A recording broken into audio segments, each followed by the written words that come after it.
Good evening and welcome to Poland Daily. I'm Conrad Gorlinski. Let's see what's in the news. Well, more crimes committed by the Russians are coming to light. Ukrainian forces have made a macabre discovery in Bucha, near Kiev. The bodies of civilians were lying in the streets. Some of them were tied up before they died. Some were murdered with a shot to the back of the head. Altogether, in the Kiev region, the Russians brutally murdered several hundred people. Yesterday, shocking recordings made public opinion. The Russians carried out executions on civilians. New Srebrenica, the Ukrainian city of Bucha, was in the hands of Russian animals for several weeks. Local civilians were being executed arbitrarily, some with hands tied behind their backs, their bodies scattered in the streets of the city. Bastards, excuse me, the tank fired next to me. Dogs. We sat in the basement for 2 weeks. There was food, but no light, no heating. We heated the water with candles. We took bottles here to drink warm water. We slept in felt boots.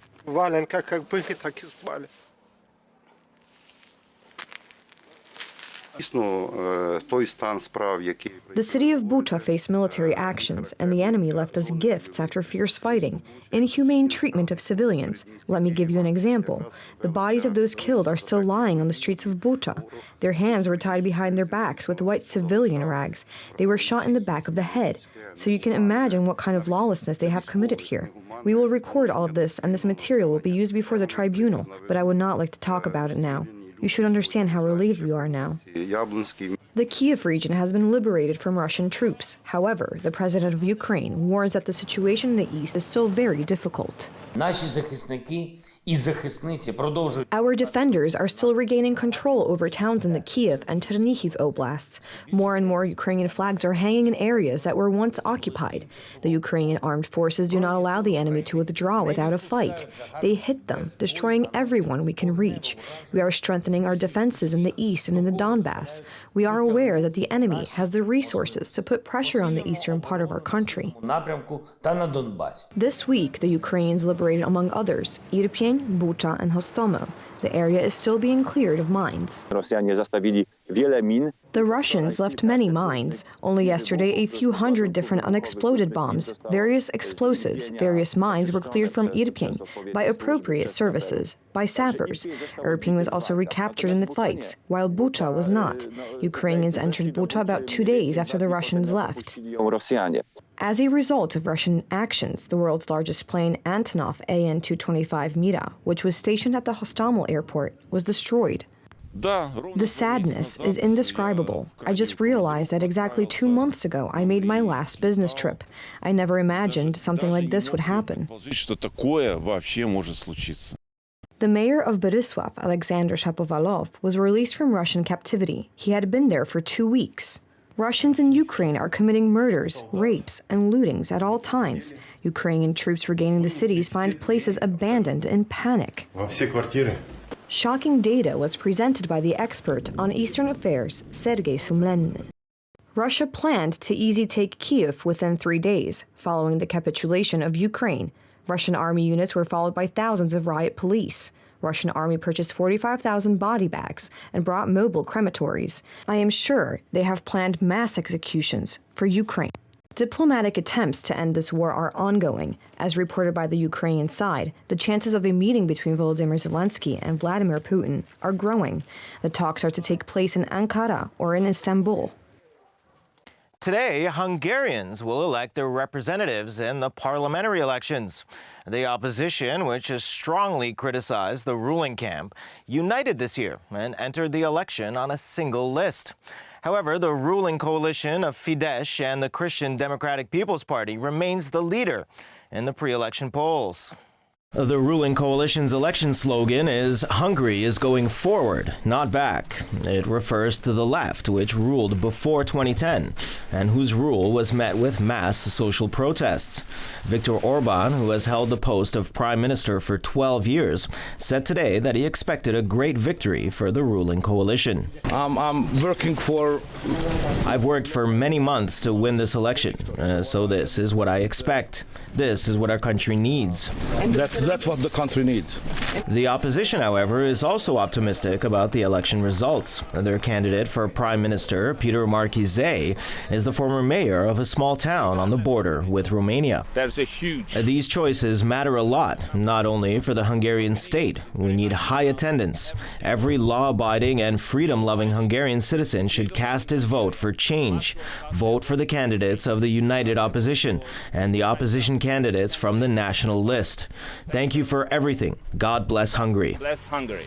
An important topic of the parliamentary campaign in Hungary was the approach towards Russia in connection with the war in Ukraine. During the election campaign, the opposition criticized the government's policy towards Russia, as well as their current attitude towards the sanctions imposed on Russia by the West. I'm of good cheer. These are special choices, if only because it's snowing on April 3rd, which does not happen very often. And most of all, because of the war. The theme of the war and peace also became part of this campaign. Our position on this matter is clear. We are a party that guarantees peace and security. We consider our opponent's policy of war dangerous. We called on everyone to vote for the political parties that guarantee peace and security for Hungary. For the first time since Viktor Orban's party took power in Hungary in the parliamentary elections, the opposition has put forward one candidate in single-member constituencies. All of the parties in the opposition have united under one candidate, Peter Marchizei. This move significantly increases its chances of defeating Fidesz, who has been ruling for 12 years now. I sincerely believe in victory. According to our research, we stand shoulder to shoulder. We are at the stage when each vote can decide this electoral fight. However, almost all pre-election polls point to a victory for conservative Fidesz. The electoral law in force in Hungary also favors the victory of the ruling coalition. The poll by the Publicitus Institute, published on the eve of the elections, gives both Orban's party and the United Opposition's party, consisting of 6 groups, 47% each. The differences in the polls are slight. Ideally, they should leave, but it will also be very good if they lose at least 2/3 of the parliamentary majority. hogy nem ezt a kétharmadot. Úgy gondolom, hogy eddig eredményes volt az eddigi munka. I think the results of their work are visible. They ruled the country well, and the economy is in good shape. I have so much to say. I want this work to continue. Ezt tudom mondani, csak hogy... Polling stations in Hungary will be open until 7 p.m. Preliminary results will be known before midnight. The exodus of the Ukrainian people from their war-torn homeland continues. Over 4 million people have left the country. Demonstrations of opposition to Russian aggression are taking place all over the world, and more world leaders are voicing their disapproval. Deputy Prime Minister Jarosław Kaczyński called on Berlin to impose more sanctions against Russia. In an interview with the German newspaper Welt am Sonntag, Deputy Prime Minister Jarosław Kaczyński sharply criticized Berlin's actions around the conflict in Ukraine. For years, the German government did not want to see what Russia under Putin was doing. I'm very dissatisfied with the behavior of the German government. Germany could provide more weapons and opt for an oil embargo in the European Union. I don't mean the gas embargo. More time is needed here. Russia's income from the oil business is 4 to 5 times higher than that from the gas business. We must not constantly support the great power of Russia with billions in energy purchase fees. This is politically and morally unacceptable. It has to stop, and Germany should take a clear position on this matter. Ukraine is receiving words of support from all over the world. The president of Colombia, Ivan Duque, spoke to President Volodymyr Zelensky by phone. I told President Zelensky that Colombia supports Ukraine with humanitarian and diplomatic assistance as part of our NATO membership. This war, these acts of terror must end. The world must continue to condemn these vile deeds. An anti-war demonstration was organized in Bogota, the capital of the country. Its participants collected donations for the victims of the war. Similar marches were held in many other cities around the world. In Budapest, protesters emphasized that they were against the pro-Russian policy of Prime Minister Viktor Orban. Someone has to say that Putin is the aggressor, and this has not yet been announced as the official position of Hungary. On the other hand, in Switzerland, the Ukrainian ambassador joined joined in a demonstration there and thanked demonstrators for the help that had been given to his countrymen. I would like to thank Switzerland for opening its warm hearts and warm houses for Ukrainians. We are in good cooperation with the government, with official Switzerland. More than 4 million people have left Ukraine since the beginning of the war. Most of them currently live in Poland, almost 2.5 million. In turn, Germany received 110,000 people and France 33,000. French President Emmanuel Macron met today with refugees residing in his country. The Ukrainians tearfully thanked him for the help they had received. And finally, although the war is still raging in Ukraine, in the southern port city of Odessa, musicians are responding to the miseries of war with their most powerful weapons: songs and dance. A microphone, a guitar, a piano, and a balcony are all the artists needed to fill the city's streets with their tunes as dozens of people gathered to listen. Accompanied by his guitar, singer Roman Kapitonov entertained his audience with Ukrainian songs, his passion obvious from his smile. Today I play the music from the balcony, and for me it's a very important thing, and I'm very happy that I can do this here, and I'm really happy that there are people for who I can sing, because you know it's not really a simple situation now. This is the war in Ukraine, but I think that here in Odessa we have to be strong enough to protect ourselves here, because we are the owners of this city.